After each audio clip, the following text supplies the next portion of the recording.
Assalamualaikum warahmatullahi wabarakatuh. Perkenalkan, nama saya Nila Agustini. Saya dari Prodi Gizi dengan nomor NIM 240590202121. Tujuan saya membuat video ini untuk memenuhi tugas ilmiah yang berjudul Sifat Koligatif Larutan tentang penurunan titik beku.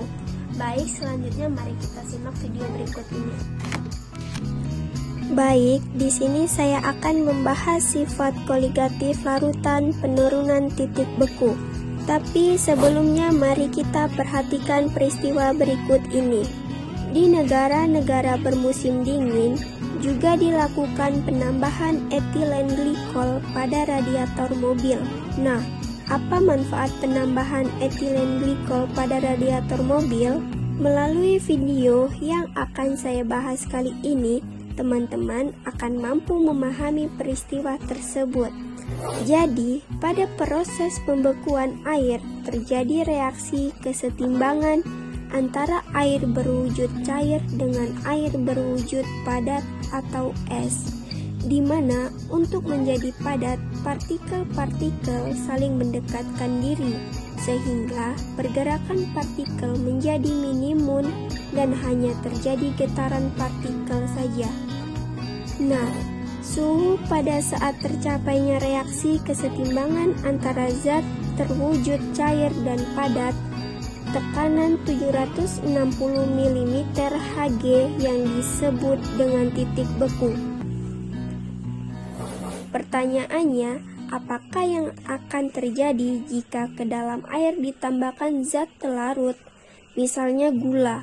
Apakah titik bekunya tetap 0 derajat Celcius? Suatu percobaan dapat kita lakukan untuk melihat perbedaan titik beku air dan larutan gula. Percobaan dapat kita lakukan dengan membuat campuran pendingin. Yang pertama itu dari butiran es batu yang ditambahkan beberapa sendok garam. Kemudian masukkan 3 ml air dan larutan gula di dalam tabung reaksi ke dalam campuran pendingin dan diaduk hingga membeku. Nah, setelah air dan larutan membeku, keluarkan tabung reaksi dari campuran pendingin dan biarkan sebagian mencair.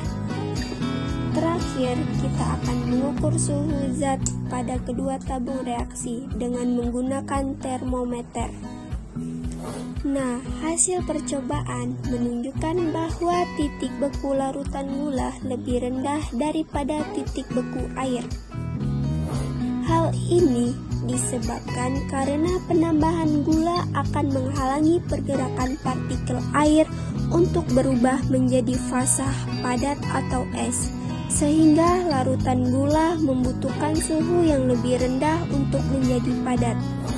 Nah, berdasarkan ilustrasi dan penjelasan ini, dapat kita simpulkan bahwa penambahan zat terlarut dalam suatu larutan akan menurunkan titik beku larutannya, sehingga titik beku larutan yang dilambangkannya dengan TF lebih rendah daripada titik beku pelarut murni yang dilambangkan dengan TF0.